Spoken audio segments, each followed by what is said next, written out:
I have a letter here that's so touching. Let me read it to you. A lot of people get themselves into this kind of mess. Just listen to this. Here's a guy writing a very, very nice letter. Dearest Pastor, I would like to say that I love you. Thank you for that. And you are a living testimony.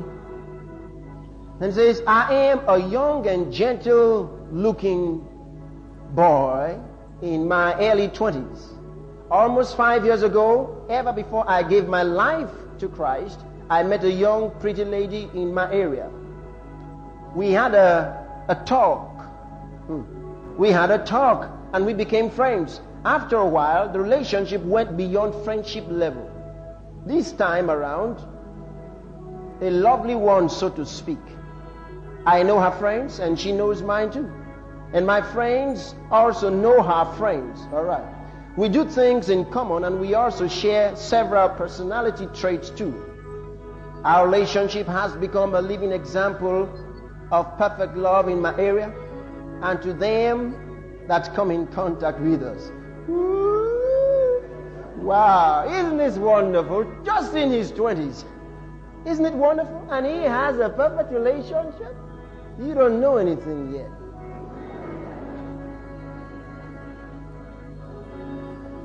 Come on now, just listen. This is a beautiful letter, I tell you.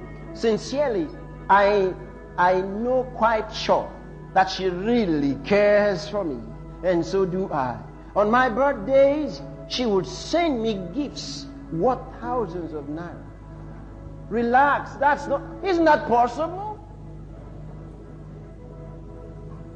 There's nothing wrong with that.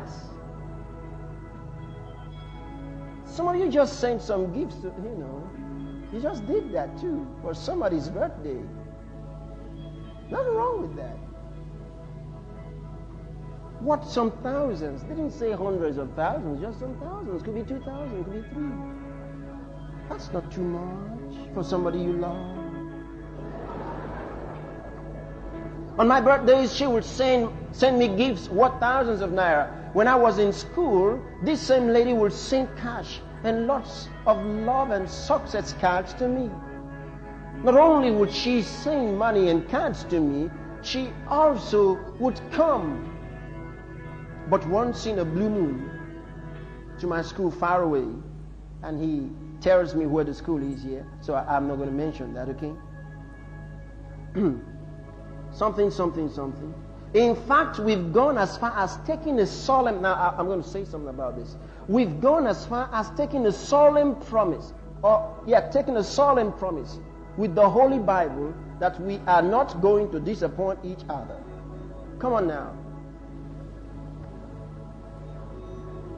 See, why don't I finish reading it?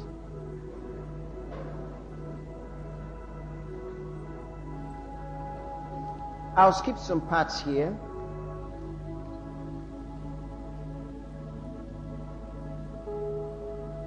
Ever since I gave my life to Christ, he says this was 5 years ago he met her.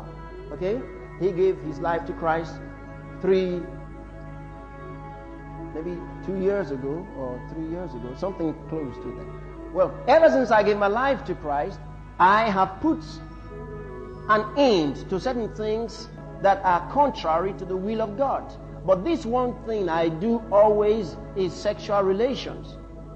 How come the guy, he put away all the little ones and kept the big one? All right. Most of the time, she convinces me by saying that after all, we are husband and wife to be in the future. See that? That lady would convince him to go to bed with her. She's not quite born again. In part of the area that I skipped, she's not really born again. He got born again. But even if she was born again and she's asking for sex, can you imagine that? She's not even married. Oh.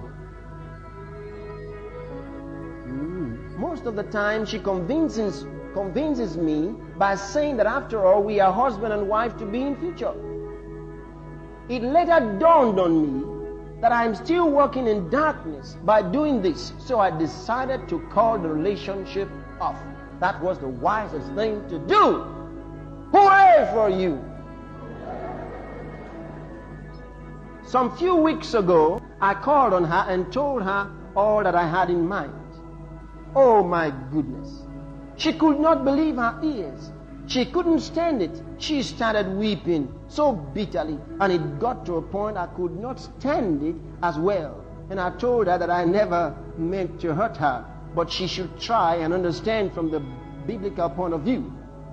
For minutes, she could not say a single word.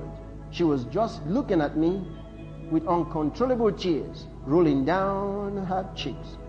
She later left. Thank God I'm free, I said to myself, hoping she has come to understand. No sooner than she left that I started receiving calls from her friends and my friends, as well as relations and even neighbors, saying that they were so disappointed and that they never knew that I could betray her. I tried to explain, but they would not listen.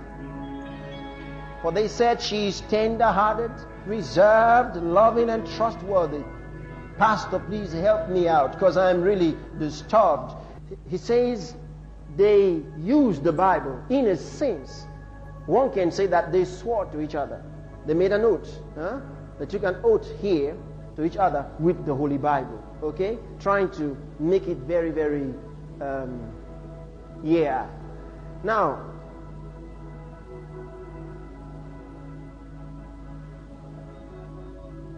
let me say this to you, all you brothers. No matter how a lady swears to you,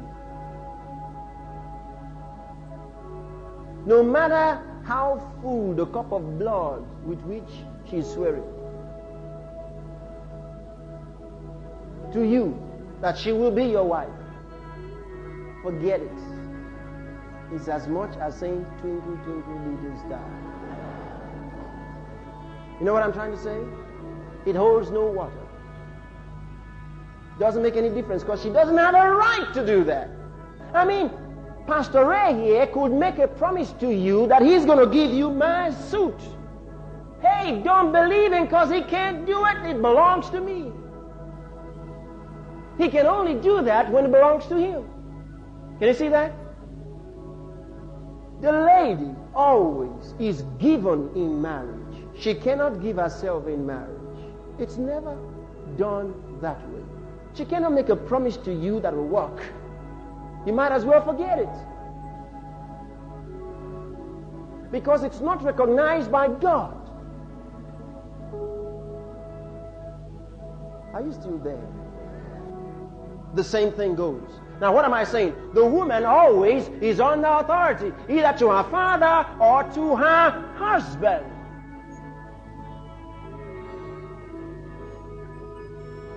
So if she's making a promise to you, oh, I'm going to marry you, oh, I'm all yours, I'm all yours. Now, don't you believe her, because that thing doesn't hold any water. She can't do it. She doesn't have a right to do it. That's what God is telling you. She doesn't have a right to do it. She can't do it. And brother, if you're here, you wrote this letter, I want to tell you, you are free from that oath. You're just free. I mean, I don't have to pray about it. I can tell you, I'm your pastor, I can tell you, you're free from that oath. See? So there's some of you here, maybe you made a covenant with somebody, you said you're going to marry him, and now you've changed your mind. I'm here to tell you, that covenant is broken with immediate effect. And if you're here, you don't like to break it because you like the guy, I decree and declare it is broken. Because you didn't have a right to do it. This is the New Testament. Your pastor has that right that papa has there. He sure does. Hello? My time is up. Glory to God.